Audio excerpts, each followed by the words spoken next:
Welcome to ആർക്കേസ് stories.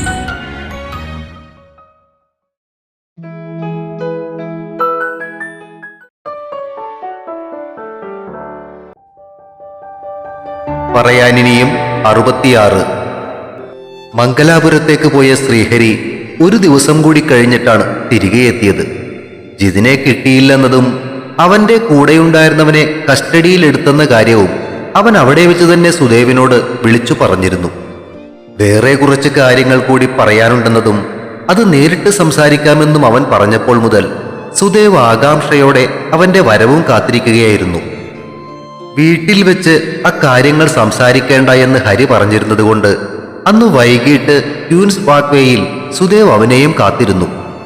ക്യൂൻസ് വാക്വേയുടെ ഒരു മരത്തണലിൽ ഹരിയെയും കാത്തിരിക്കുമ്പോൾ കഴിഞ്ഞ വർഷം ക്ലിനിക്കിന്റെ ആനിവേഴ്സറിയുടെ അന്ന് രാത്രി അവിടെ വെച്ച് വിഭയോടൊപ്പം ചിലവഴിച്ച നിമിഷങ്ങൾ അവന്റെ ഓർമ്മയിൽ ഉണർന്നു.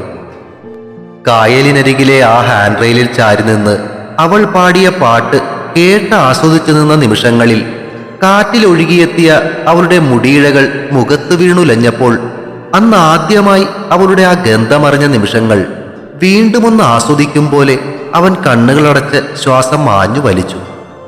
തൊട്ടടുത്തൊരു കുസൃതിച്ചിരിയോടെ തന്നെയും നോക്കിക്കൊണ്ടവൾ നിൽക്കും പോലെ അവന് തോന്നി. ഉണ്ണിയേട്ട എന്നൊരു വിളി കാതിലേക്ക് എത്തിയോ? അവൻ കണ്ണുകൾ തുറന്നു. ബുള്ളറ്റൊതുക്കി വാക്വേയിലേക്ക് കയറുന്ന ഹരി. ചേട്ടനെത്തിയിട്ട് കുറെ നേരമായോ? വന്ന പാടെ സുദേവിനടുത്തേക്ക് ഇരുന്നിട്ട് അവൻ ചോദിച്ചു. ഏയ്, ഒരു 5 മിനിറ്റ്. എന്താ നിനക്ക് പറയാനുണ്ടെന്ന് പറഞ്ഞത്? ചേട്ടാ, അത് ആ കിരണിന്റെ ആക്സിഡന്റ്, അത് മനഃപൂർവ്വം ജിതിൻ ചെയ്തതായിരുന്നു. ശ്രീഹരി പറഞ്ഞത് വിശ്വസിക്കുവാനാവാത്തതുപോലെ സുദേവ് അവനെ നോക്കി. മനഃപൂർവമോ? അതിന് അവർ തമ്മിൽ നേരത്തെ പരിചയമുണ്ടോ? ഉണ്ട്. ഈ കിരൺ ഒന്നാം തരം ഒരു ഹാക്കറാണ്. കസ്റ്റംസിന്റെ നീക്കങ്ങളും ഈ സ്വർണ്ണക്കടത്തുമായി ബന്ധപ്പെട്ട മറ്റു പല കാര്യങ്ങളും അറിയുവാനും ജിതിന്റെ മുകളിലുള്ളവർ അവനെയാണ് ഉപയോഗിച്ചിരുന്നത്. അവൻ വഴിയാണ് ഈ ജിതിനും രേഷ്മയും കൂടി ഇങ്ങനെ ഒരു തിരിമറി നടത്തിയതും അവർ അറിഞ്ഞത്. അതിന്റെ ഡീറ്റെയിൽസ് കിട്ടാൻ അവർ ഏർപ്പെടുത്തിയിരുന്നതും ഈ കിരണിനെ തന്നെയാണ്.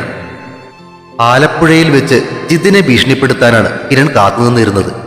അതുകൊണ്ടാണ് ജിതിൻ മനഃപൂർവ്വം അവനെ കാറിടിച്ച് അപകടപ്പെടുത്തിയതും. അത് കഴിഞ്ഞ് രേഷ്മയെയും മോളെയും അവിടെയുള്ള വീട്ടിലാക്കിയ ശേഷം ജിതിൻ നേരെ പോയത് കിരണിന്റെ വീട്ടിലേക്കായിരുന്നു. അവന്റെ സുഹൃത്താണെന്നും പറഞ്ഞ് അവിടെ നിന്നും അവന്റെ ലാപ്പും എടുത്തിട്ടാണ് ജിതിനും കൂടെ ഉണ്ടായിരുന്ന ഹിരോഷും സ്ഥലം വിട്ടത്. എന്തായാലും അവൻ ചെയ്തതിനുള്ള ഫലം തന്നെയല്ലേ അവന് കിട്ടിയത്. അതുകൊണ്ട് അത് വിട്. നിങ്ങൾക്ക് മംഗലാപുരത്തു നിന്നാണോ ഈ ഹിരോഷിനെ കിട്ടിയത്? അതെ, പക്ഷെ അവനിൽ നിന്നും വേറെ കുറെ കാര്യങ്ങൾ കൂടി ഞങ്ങൾ അറിഞ്ഞു. ഒന്ന് നിർത്തിയിട്ട് ശ്രീഹരി സുദേവിന്റെ മുഖത്തേക്ക് നോക്കി. അവൻ ആകാംക്ഷയോടെ ഹരി പറയുന്ന കാര്യങ്ങൾ ശ്രദ്ധിച്ചിരിക്കുകയായിരുന്നു. ഇവരെയൊക്കെ കൂടാതെ ഇതെല്ലാം നിയന്ത്രിച്ച് ഇവരുടെ മുകളിൽ ഒരാൾ കൂടിയുണ്ട്. ഡൽഹിയിലുള്ള ഒരു നിശാന്ത് ഷാ. അയാളാണ് ഇതിന്റെ എല്ലാം തലപ്പത്ത്, ഒരു ബിഗ് ഡോൺ. അതും കൂടിയായപ്പോൾ കേസ് ഇപ്പോ ED ടേക്ക് ഓവർ ചെയ്തിരിക്കുകയാണ്. അതെന്തായാലും നന്നായി. അതുമാത്രമല്ല ചേട്ടാ, ഒരു കാര്യം കൂടിയുണ്ട്. ഹരി പറഞ്ഞത് കേട്ട് സുദേവിന്റെ നെറ്റി ചുളിഞ്ഞു. എന്താടാ? ബാവയെ ബാംഗ്ലൂരിൽ നിന്നും കൊണ്ടുവന്നത് അവൾക്കെതിരെ വല്ല ആക്രമണം ഉണ്ടായാലോ എന്ന പേടി കൊണ്ടാണെന്നായിരുന്നു ജിതിൻ രേഷ്മയെ പറഞ്ഞ് വിശ്വസിപ്പിച്ചിരുന്നത്. പക്ഷേ യഥാർത്ഥ കാരണം അതായിരുന്നില്ല. തട്ടിച്ചു മാറ്റിയ സ്വർണത്തിന് പകരം നമ്മുടെ വാവയെ ആ നിഷാദിന് കൈമാറാമെന്നുള്ളതായിരുന്നു അവന്റെ എഗ്രിമെന്റ്. വാട്ട്? എന്താണ് നീ പറയുന്നത്? സ്ഥലകാല ബോധമില്ലാതെ സുദേവ് ഉറക്കെ അലറി. അല്പം അകലെ ഇരുന്നവർ ശ്രദ്ധിക്കുന്നത് കണ്ട് ഹരി അവന്റെ കൈകളിൽ കയറിപ്പിടിച്ചു. ചേട്ടാ പ്ലീസ്, ആളുകൾ ശ്രദ്ധിക്കുന്നു. ശക്തിയായി ശ്വാസമെടുത്തുകൊണ്ട് ക്ഷോഭമടക്കുവാനായി സുദേവ് ശ്രമിച്ചു. ഹരി.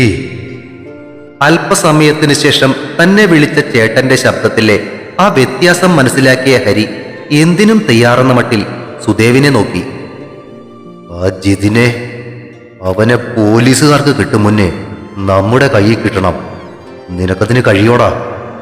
അതിനുള്ള ശ്രമം ഞാൻ തുടങ്ങിക്കഴിഞ്ഞു ചേട്ടാ. ചേട്ടൻ തന്നോട് അതേ ആവശ്യപ്പെടൂ എന്ന് പൂർണ്ണ ബോധ്യമുണ്ടായിരുന്നത് പോലെയായിരുന്നു അവന്റെ മറുപടി.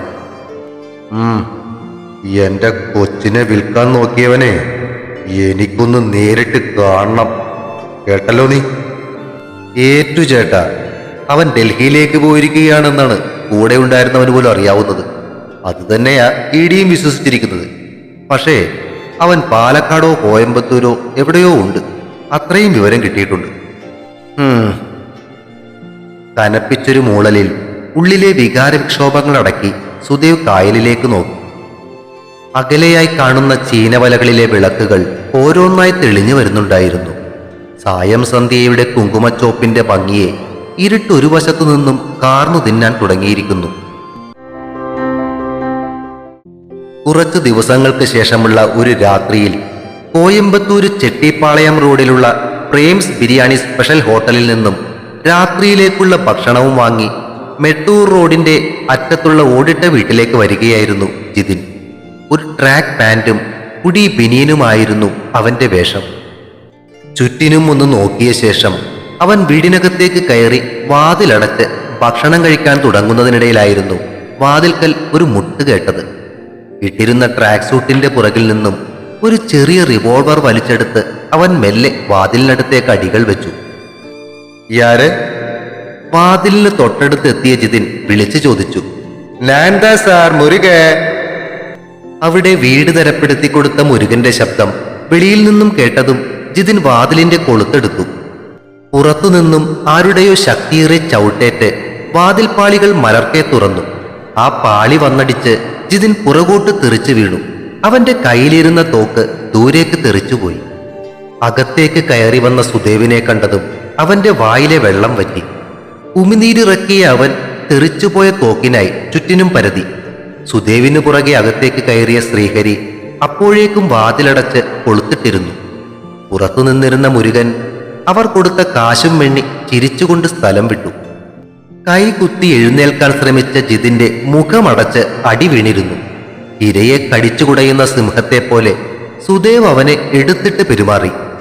തന്റെ ജീവന്റെ ജീവനായ മകളെ വിൽക്കാൻ നോക്കിയവനെ യാതൊരു ദാക്ഷിണ്യവുമില്ലാതെ സുദേവ് നിലത്തിട്ട് ചവിട്ടിക്കൂട്ടി. വേദനയോടെ അലറിയ അവന്റെ കരച്ചിൽ കേൾക്കാൻ ആ പരിസരത്ത് അടുത്തായി മറ്റു വീടുകളൊന്നും ഉണ്ടായിരുന്നില്ല. ശ്രീഹരി കൈകെട്ടി മാറി നിന്നതേയുള്ളൂ. ഒടുവിൽ അവനെ വെറുമൊരു പഴന്തുണിക്കെട്ട് പോലെയാക്കി സുദേവ് പിന്മാറിയപ്പോൾ ഹരി മുന്നോട്ട് ചെന്നു. താഴെ കിടന്ന് ഞരങ്ങിക്കൊണ്ടിരുന്നവന്റെ കവിളിൽ അവൻ മെല്ലെ തട്ടി. അന്ന് ഹൈവേ ഗാർഡനിൽ വെച്ചേ നിന്റെ മറ്റോടത്ത് ഇംഗ്ലീഷ് കേട്ടപ്പോ ഓർത്തതാ, എന്തെങ്കിലും ഒരിക്കൽ കയ്യിൽ കിട്ടിയ നിനക്കിട്ടൊന്ന് പൊട്ടിക്കണോന്ന്. ഇനിയിപ്പോ ഈ ദേഹത്ത് ഞാനായിട്ട് എന്തോ ചെയ്യാനാ? എങ്കിലും ഈ കാര്യങ്ങളൊക്കെ അറിയുമ്പോ എന്നിട്ട് ഇളയച്ചൻ അവനെ ഒന്നും ചെയ്തില്ലെന്ന് എന്റെ കൊച്ചു ചോദിച്ച ഞാൻ എന്തും മറുപടി പറയോടാവേ? അതുകൊണ്ട് എന്റെ വക ചെറുതായിട്ടൊന്നിരിക്കട്ടെ. പറഞ്ഞു തീർന്നതും ഹരിയുടെ മുഷ്ടി അവന്റെ മൂക്കിന്റെ പാലം തകർത്തു.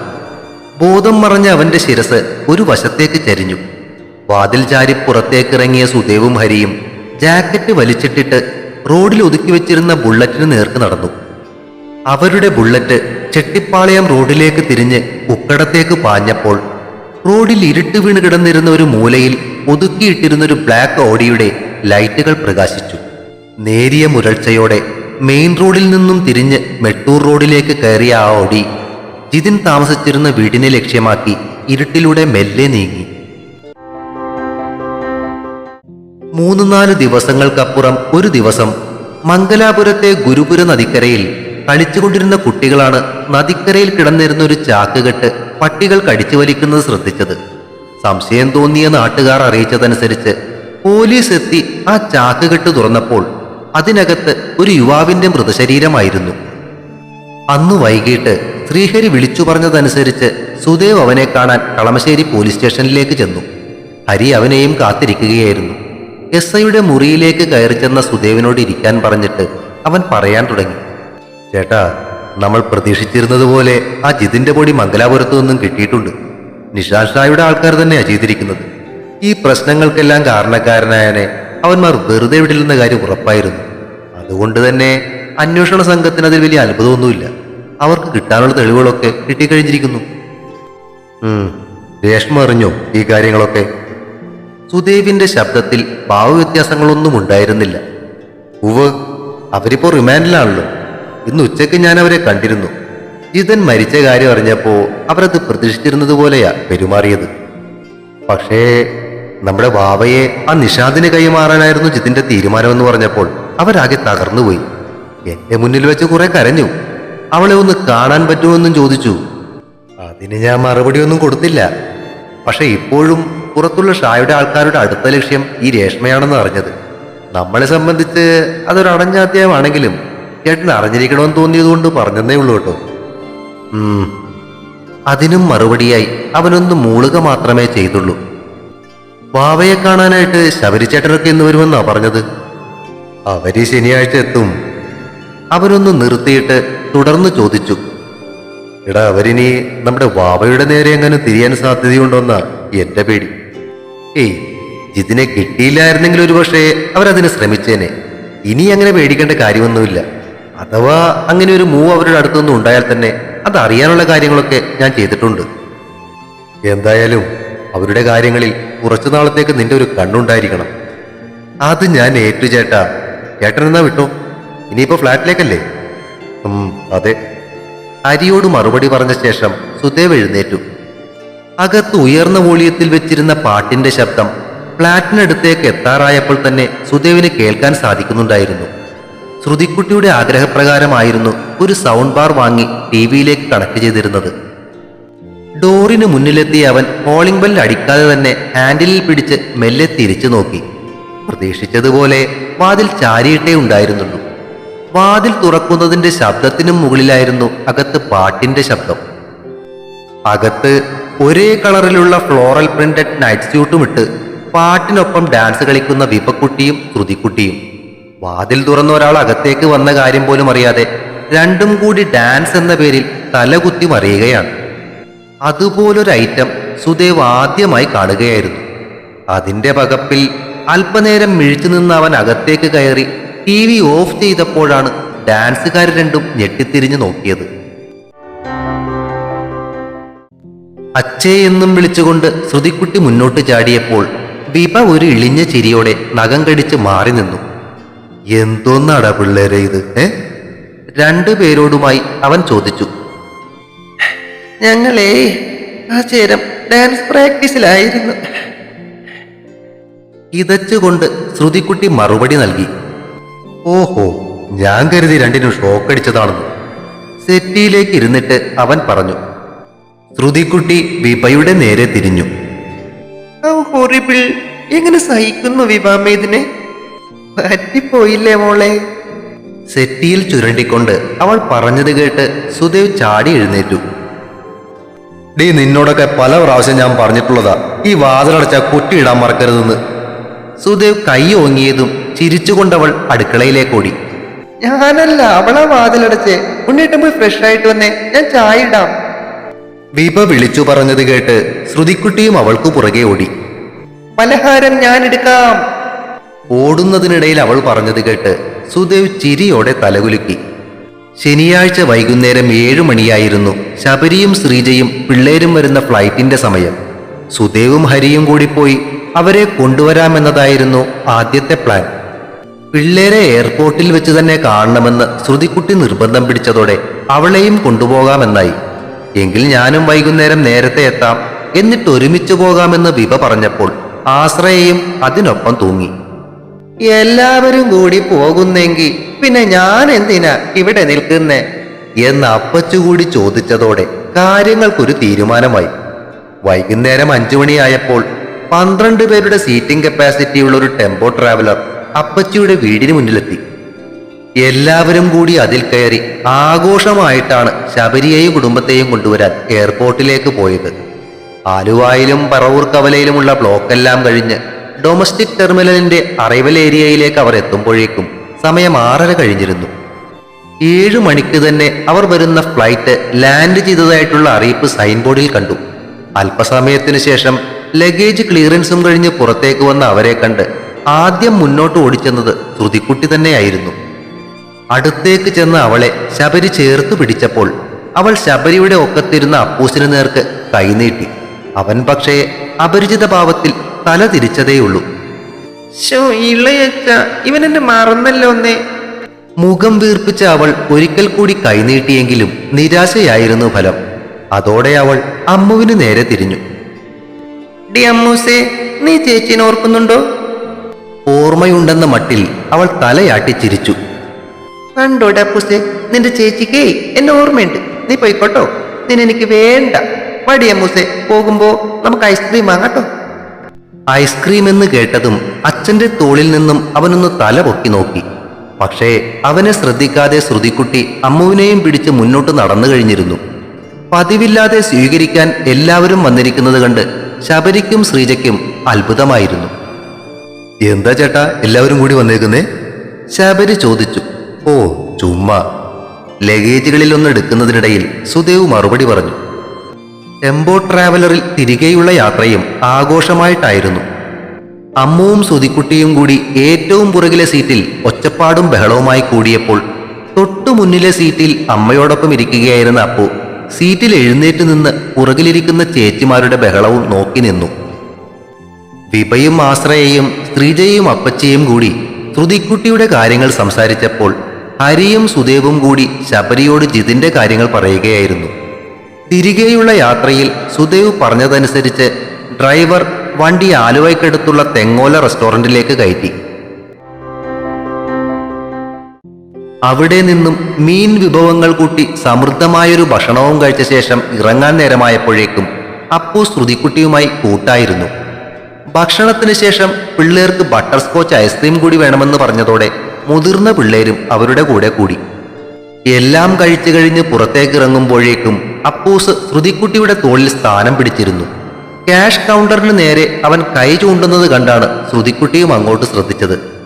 ചില്ലുഭരണികളിൽ ഇട്ടുവെച്ചിരുന്ന മിഠായികളിലാണ് അവന്റെ ശ്രദ്ധയെന്ന് കണ്ടതും ശ്രുതി അവനെയും കൊണ്ട് അങ്ങോട്ട് നടന്നു. ചില്ലുഭരണികളിൽ ഒന്നിൽ കിടന്നിരുന്ന നാരങ്ങാ മിഠായിയുടെ പാക്കറ്റുകൾ കണ്ടതും ക്യാഷ് കൗണ്ടറിൽ ഇരുന്നയാളോട് പറഞ്ഞ് അതിൽ നിന്നും 2 പാക്കറ്റുകൾ അവൾ എടുത്തു. അത് കണ്ട് വിഭയും ആശ്രയയും അവർക്ക് പുറകെ ശ്രീജയും അപ്പച്ചിയും അങ്ങോട്ടേക്ക് വന്നു. ആ നാരങ്ങ മിഠായി കണ്ടതും വിഭയും പിള്ളേർക്കൊപ്പം കൂടി. ഹായ്, നാരങ്ങ മിഠായി. ചേട്ടാ 2 പാക്കറ്റ് കൂടി എടുത്തോട്ടോ. അവൾ പറഞ്ഞത് കേട്ട് 2 പാക്കറ്റ് എടുത്ത് അയാൾ അവൾക്കും നൽകി.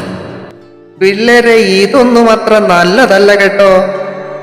അപ്പച്ചി ഇഷ്ടപ്പെടാത്ത മട്ടിൽ പറഞ്ഞത് കേട്ട് വിഭയുടെ മുഖം മങ്ങി. അമ്മമ്മക്ക് വേണോ? അപ്പച്ചിയുടെ അടുത്തു നിന്നിരുന്ന ശ്രുതിക്കുട്ടി കയ്യിലിരുന്ന ഒരു പാക്കറ്റ് അപ്പച്ചിക്ക് നേർക്ക് നീട്ടി. എവിടെ? ഒരെണ്ണം നോക്കട്ടെ. ആദ്യം വലിയ കാര്യത്തിൽ ഉപദേശിച്ച അപ്പച്ചി മിഠായി കിട്ടിയപ്പോൾ പ്ലേറ്റ് മാറ്റിയത് കണ്ട് വിഭ പൊട്ടിവന്ന ചിരി അടക്കിക്കൊണ്ട് ആശ്രയെ നോക്കി. അവളും ചിരിയടക്കാൻ പാടുപെടുകയായിരുന്നു. ഇത് വേണ്ട മോളെ, ആ ചുവപ്പ് മതി. മഞ്ഞ മിഠായി ശ്രുതിക്കുട്ടി നീട്ടിയപ്പോൾ അപ്പച്ചിയുടെ ഡിമാൻഡ് കേട്ട വിഭയും ആശ്രയയും വീണ്ടും കണ്ണുകൾ മിഴിച്ച് പരസ്പരം നോക്കി. അതെന്തിനാ അമ്മേ ചുവപ്പ്? അല്പമൊരു ജിജ്ഞാസയോടെ ആശ്രയ ചോദിച്ചു. അതോ, ചുവന്നത് കഴിച്ചാലേ നാവിങ്ങനെ ചുവന്നിരിക്കും. നല്ല രസാ കാണാൻ. വലിയ കാര്യത്തിൽ അപ്പച്ചി പറയുന്നത് കേട്ട് സുദേവ് ചിരിയോടെ തലകുലുക്കിക്കൊണ്ട് പുറത്തേക്ക് നടന്നു. അവനെ ഒന്ന് നോക്കിയിട്ട് അപ്പച്ചി തുടർന്നു. പണ്ടൊക്കെ ഈ ഉത്സവത്തിന് കളർ മിഠായികൾ കിട്ടും, കണ്ടിട്ടുണ്ടോ നിങ്ങൾ? ശ്രുതിക്കുട്ടി കൊടുത്ത ചുവന്ന നാരങ്ങാ മിഠായി വായിലേക്ക് ഇടുന്നതിനിടയിൽ അപ്പച്ചി പറഞ്ഞത് കേട്ട് വിഭയും ആശ്രയയും ഉത്സാഹത്തോടെ തലകുലുക്കി. ആ, പണ്ട് ഉത്സവത്തിന് പോകുമ്പോഴൊക്കെ ഹരിയുടെ അച്ഛൻ അതൊക്കെ വാങ്ങിത്തരുമായിരുന്നു. പണ്ടത്തെ ഓർമ്മകളിൽ അപ്പച്ചിയുടെ കണ്ണുകൾ തിളങ്ങിയത് കണ്ട് ആശ്രയയും വിഭയും അപ്പച്ചിയെ ഇരുവശത്തു നിന്നും ചേർത്തു പിടിച്ചു. ഡീ, എന്റെ നാവ് ശരിക്ക് ചുവന്നൊന്നൊന്ന് നോക്കിയേ. അപ്പച്ചി ശ്രുതിക്കുട്ടിയെ നാവ് നീട്ടിക്കാണിച്ചു. കുറച്ചി. എന്നാ നീ ഒരെണ്ണം കൂടി ഇങ്ങ് തന്നേ. കൊള്ളാം, ഇതൊക്കെ അധികം തിന്നണ്ടെന്ന് പറഞ്ഞ അമ്മ തന്നെയാണോ ഈ ചോദിക്കുന്നേ? എല്ലാം കണ്ടും കേട്ടും അടുത്തു നിന്നിരുന്ന ഹരി ചോദിച്ചത് കേട്ട് അപ്പച്ചി അവനെ നോക്കി ഒന്ന് പുച്ഛിച്ചു. നീ പോട ചെറുക്ക, അധികം കഴിക്കണ്ടെന്നേ പറഞ്ഞുള്ളൂ, വല്ലപ്പോഴും ഒക്കെ കഴിക്കാം. തുടരും. പറയാനിനിയും അടുത്ത ഭാഗം ഉടൻ പ്രതീക്ഷിക്കുക. സബ്സ്ക്രൈബ് ചെയ്യാത്തവരുണ്ടെങ്കിൽ ദയവായി സബ്സ്ക്രൈബ് ചെയ്യണേ. കഥ ഇഷ്ടപ്പെടുന്നവർ അഭിപ്രായങ്ങൾ പറയുന്നതിനൊപ്പം കഥയുടെ ലിങ്കുകൾ ഷെയർ ചെയ്തു കൊടുത്തും ലൈക്കുകൾ നൽകിയും സപ്പോർട്ടുമായി എന്നും കൂടെ ഉണ്ടാകണേ.